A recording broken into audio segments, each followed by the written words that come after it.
je dois te quitter. Comment t'expliquer? Crois-moi, c'est pas facile. Je suis tourmentée. Ce que nous avons partagé, ces instants précieux, ils me glissent entre les doigts. J'ai eu envie d'y croire, Angelina. Mon cœur battait chacune de tes promesses. Mon cœur guettait chacune de tes promesses pour s'y accrocher comme à une bouée. Maintes nuits, couchée sur ma paillasse, j'ai rêvé à ce que vieillir avec toi serait. Mais, au matin, ces rêves s'étaient envolés. La seule chose qui restait, c'était le vent. De sa voix, il me soufflait à l'oreille que ma place n'était pas ici.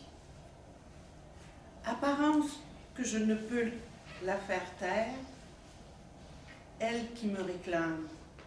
C'est plus fort que moi. J'ai vu dans ton regard que tu as compris. Je ne suis pas des vôtres. Tu as bien senti que je m'échappais de toi.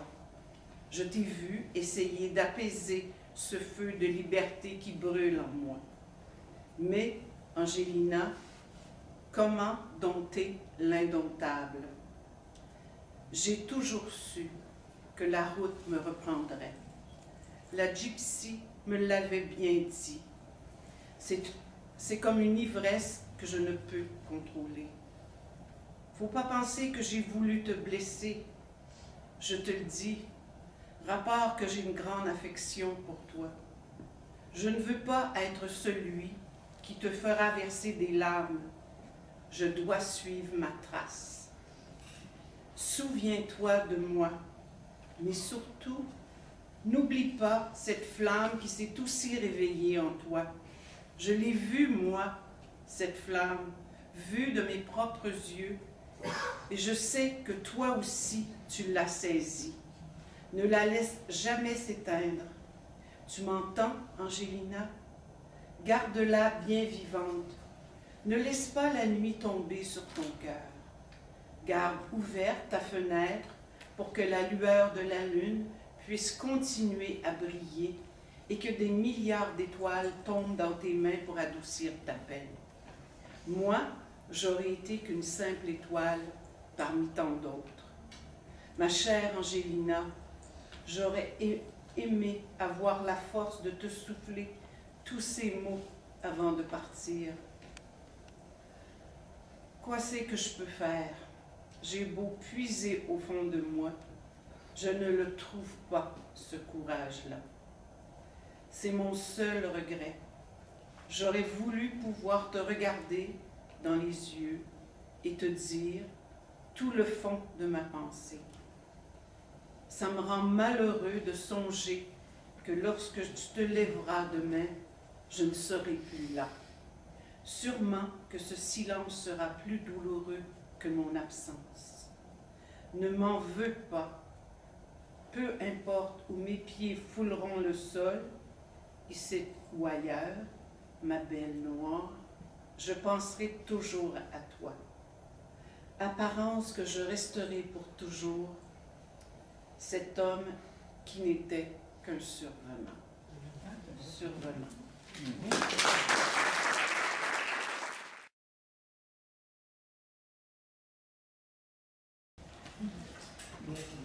Alors, chère Angelina, je sais que je t'ai fait beaucoup de peine quand je suis partie du Schneid du moine l'automne passé.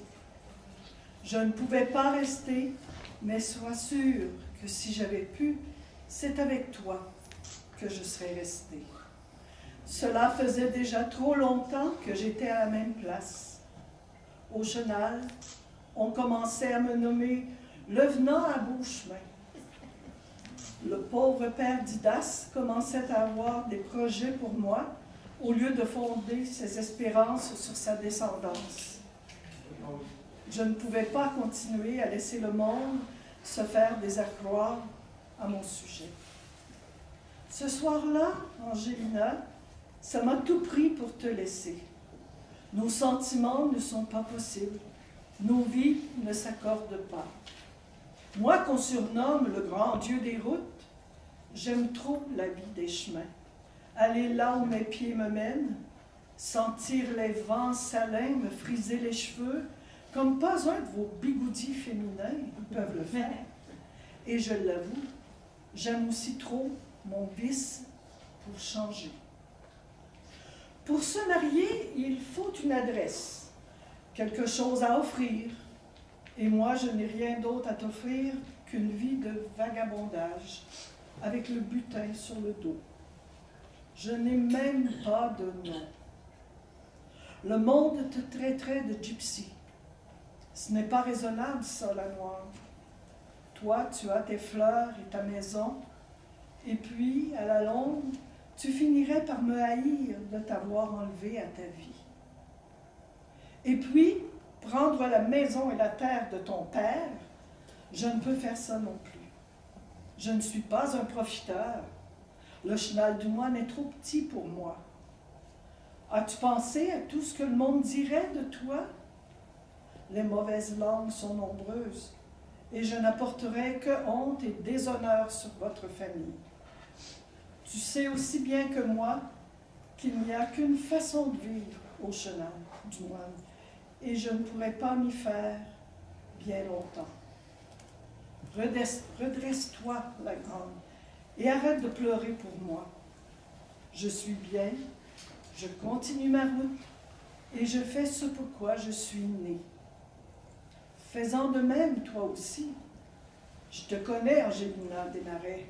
Tu n'es pas créature à t'apitoyer longtemps sur ton sort. Fais donc le plus beau jardin de fleurs qui rendra jaloux tout le canton.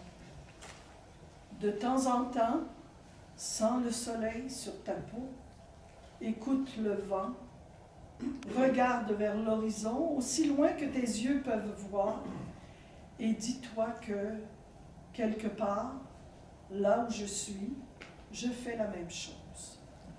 À ce moment-là, j'aurai une pensée pour la grande noire du chenal du moine. Adieu, celui que vous avez nommé le survenant.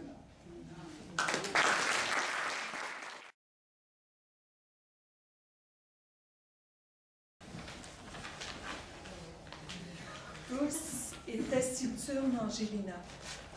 Ce matin-là, sous la gaieté du tintement de la pèlerine à la sortie de l'église, lorsque je me suis avancée vers toi, j'ai perçu au fond de tes yeux noirs tout le pardon de t'avoir fait attendre hier soir. Dans ton regard brillait le désir de la femme qui tente de le cacher sans y parvenir. Par la beauté de ton visage rosé, je fus émerveillée comme par le charme d'une feuille d'automne. Au fil des jours, des semaines à tes côtés, j'ai été bouleversée dans mon âme, ce bien-être qui m'étreint toujours. Souvent, au cours de nos parlures, mon regard à travers la fenêtre s'est laissé emporter par le souvenir de mes voyages. Ce regard lointain flottait sur l'eau qui s'écoule librement vers la mer, vers l'horizon inatteignable, vers la liberté. Je ne peux m'empêcher de rêver à ce monde qu'il me reste à découvrir, ne serait-ce que pour soigner une douleur et me départir de l'emprise qu'elle a eue sur mon enfance et qui aujourd'hui me fait toujours mal. Le désir de fuir dans des endroits inconnus dont je n'aurai la souffrance que dans le souvenir enfoui dans ma mémoire. Fuir par l'eau douce qui mène vers l'immensité de la mer, là où maintes fois l'embrun salé brumassait mon visage, purifiant, comme seul le savon du pays peut le faire, le fond de mon âme, de mes démons, de mes vices. Je ne pourrais te voir alourdir ton pacton par les maldisances qui se glisseraient entre les mailles finement tissées d'un varveux. Les mauvaises langues, les différences éliment la beauté du cœur. Je serais tiraillée jour après jour à chaque foulée de mes pas sur la terre par un regret qui viendrait m'attiser, que je devrais étourdir pour demeurer auprès de toi, ce que tu ne mérites pas. Demeurer serait accepter de piétonner, et tôt ou tard, je devrais m'affranchir et te laisser avec un chagrin une peine que toi seul aurais à pleurer. Ta présence soulève en moi un bonheur, mais rien de suffisant pour me garder à toi. Nos deux sillons ne se rejoindraient jamais, bien qu'ils fussent droits, le tien démuni de tout défaut, le mien écorché par la houe de la vie, soulevant sans cesse mes lourdes faiblesses et mes vils travers, et l'attrait de cette immense soif de liberté. Tu fermerais les yeux avec abandon, acceptant comme tu sais le faire. Mais au bout du compte, je serais un soulagement pour toi si, un bon matin, la liberté viendrait à nouveau m'arrouter et à ton réveil, la nostalgie prendrait de nouveau emprise, comblerait mon absence. Au revoir, douce et taciturne Angélina.